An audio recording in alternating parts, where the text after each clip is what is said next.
आज हम अपने इस वीडियो पे फंडामेंटल ड्यूटीज को याद करके जाएंगे। फंडामेंटल ड्यूटी किसी भी कॉम्पिटिटिव एग्जाम के लिए क्विंट एसेंशियल है, बहुत ही ज्यादा जरूरी है। एक दो क्वेश्चन कभी ना कभी आते ही रहते हैं बीच बीच में। देखिए, फंडामेंटल ड्यूटी जो है वो 42nd कॉन्स्टिट्यूशनल अमेंडमेंट एक्ट 1976 से लाया गया है। स्वर्ण सिंह कमिटी ने इसे रिकमेंड किया है। जब ये रिकमेंडेशन दिया गया उसके बाद अमेंडमेंट हुआ 42nd कॉन्स्टिट्यूशनल अमेंडमेंट एक्ट, और उसके बाद संविधान में 51A जोड़ा गया आर्टिकल। ठीक है, अब हम इसको याद करते हैं। आज का हमारा टारगेट है कि हम इसे याद करके जाएंगे। इसके बाद हम फंडामेंटल ड्यूटीज में कोई भी हमारा डाउट नहीं रह जाएगा, और हमें कभी हो सकता है कि एक आध बार जरूरत पड़ जाए, वरना हमें जरूरत नहीं पड़ने वाली फंडामेंटल ड्यूटीज को याद करने की। तो आइए शुरू करते हैं। देखिए, ए यानी कि 51A क्लॉज, सब क्लॉज, ये सब क्लॉज हैं ए से के तक। 51A दिया गया है अबाइड, यानी कि 51 सब क्लॉज ए जो है वो हमें अबाइड करना सिखाता है, यानी कि हम मानते हैं किन किन किन फिलॉसफीज को मानते हैं। कॉन्स्टिट्यूशन के पीछे की जो फिलॉसफी है, हमारे फ्लैग के पीछे की जो फिलॉसफी है, हमारे नेशनल एंथम के पीछे की जो फिलॉसफी है, हम उसे मानते हैं। मेरी राइटिंग को थोड़ा इग्नोर करिएगा, ये मैंने नोट्स बनाए थे अपने लिए रिवाइज करने के लिए, तो उसे थोड़ा इग्नोर करिएगा। लेकिन मेरा उद्देश्य है कि मैं अपने नोट से आपको याद करवा दूं, रटवा दूं। आज ये खेल खत्म है, ठीक है। Cherish noble ideas of national struggle for freedom, यानी कि जो बी है, बी यानी कि बापू, यानी कि महात्मा गांधी और जो फ्रीडम फाइटर्स थे, उनके जो आइडियाज थे, उनके जो संस्कार बेसिकली दिए गए हैं हमें नेशनल फ्रीडम के दौरान, कि हमें सत्य अहिंसा को मान के चलना है, हमें हिंसा नहीं करनी है, हमको किस तरीके से एक बेहतर समाज बनाना है, स्ट्रगल करते हुए, संघर्ष करते हुए, संघर्ष का मार्ग अपनाते हुए, सही मार्ग रास्ता अपनाते हुए उसको फॉलो करना है। यानी कि हमें जो नोबल आइडियाज हैं, जो फ्रीडम स्ट्रगल के टाइम हमें मिले हैं, हमें उन्हें हमेशा ऊपर रखना है, उनको चेरिश करना है। सी, अल्फाबेट में सी जो है वो तीसरे स्थान पे आता है, यानी कि तीन, जो सी है 51A सब क्लॉज सी, उसमें तीन बातें कही गई हैं कि हमें देश की सोवरेनिटी, यूनिटी और इंटीग्रिटी को अपहोल्ड करना है, यानी कि बरकरार रखना है। किसी भी कीमत पे हम इन चीजों से कॉम्प्रोमाइज नहीं कर सकते हैं। सोवरेनिटी मतलब संप्रभुता, यानी कि इंडिया जो है वो इंटरनली सुप्रीम है और एक्सटर्नली फ्री है। हम देश के अंदर क्या डिसीजन लेंगे उसमें हम सुप्रीम है, और एक्सटर्नल यानी कि हमारे ऊपर कोई भी दूसरा देश दबाव नहीं डाल सकता कि हम क्या करें क्या ना करें।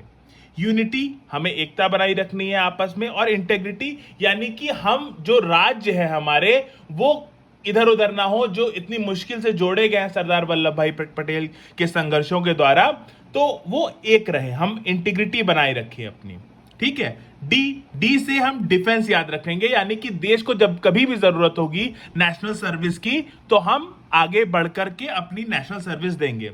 ई क्या है? To promote harmony and spirit of common brotherhood among all people of India, transcending religion, linguistic and regional और sectional diversities, to renounce practice derogatory to the dignity of women. इसमें डिग्निटी ऑफ वुमेन की भी बात करी गई है, brotherhood की भी बात करी गई है। समानता बनाए रखना है रिलीजन में, चाहे हमारा और आपका कोई भी रिलीजन हो, हमारी और आपकी कोई भाषा हो, हमें समानता बनाए रखनी है, तो उसको हम इक्वालिटी से याद रखेंगे, ई को। ठीक है, ये बहुत इंपॉर्टेंट है। इसमें ये जो आता है वुमेन डिग्निटी, तो ये पूछा जा सकता है कि कौन से सब क्लॉज में वुमेन डिग्निटी की बात करी गई है फंडामेंटल ड्यूटी में, तो आपको ये याद रखना होगा। उसके बाद एफ से क्या है? हम फोर्ट याद रखेंगे। फोर्ट जैसे कि लाल किला, तो हमें जो भी हमारे नेशनल हेरिटेज हैं, जो भी हमारे इस तरीके के लाल किला, ताजमहल, कुतुब मीनार, जितने भी इस तरीके के हेरिटेज हैं, उनको बचाए रखना है, उनको खराब नहीं करना है, उनको प्रिजर्व करना है, उनकी वैल्यू को प्रिजर्व करना है। जी से ग्रीन इंडिया हम याद रखेंगे, यानी कि हमें अपने जंगल, नदी और जो तालाब है, जो वाइल्ड लाइफ है, उनको भी प्रिजर्व करके चलना है, उनको भी किसी भी तरीके का नुकसान नहीं पहुंचाना है, हमारे जो लिविंग क्रिएचर्स हैं उनको भी बचा के चलना है। एच से होमी भाभा, हम जानते हैं भाभा एटॉमिक सेंटर, वो कितने बड़े साइंटिस्ट थे, उनका कितना बड़ा योगदान है, तो उनसे हम याद रखेंगे साइंटिफिक टेम्परामेंट। हमें साइंटिफिक टेम्परामेंट रखना है, यानी कि साइंटिफिक चीजों से लेके चलना है हमारे देश को, तकियानूसी और जो जादू टोना ये सब जो फालतू की चीजें होती है इस पे हमें ध्यान नहीं देना है। आई से ISIS है, ठीक है। ISIS क्या करता है भाई, आतंकवाद दुनिया भर में फैला रहा है।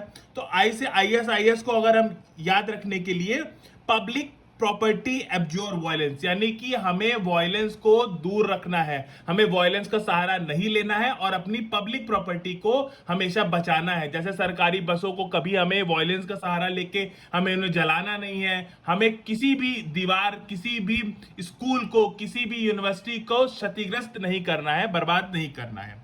उसके बाद आता है जे से हम जडेजा याद रखेंगे, रविंद्र जडेजा जो क्रिकेटर है।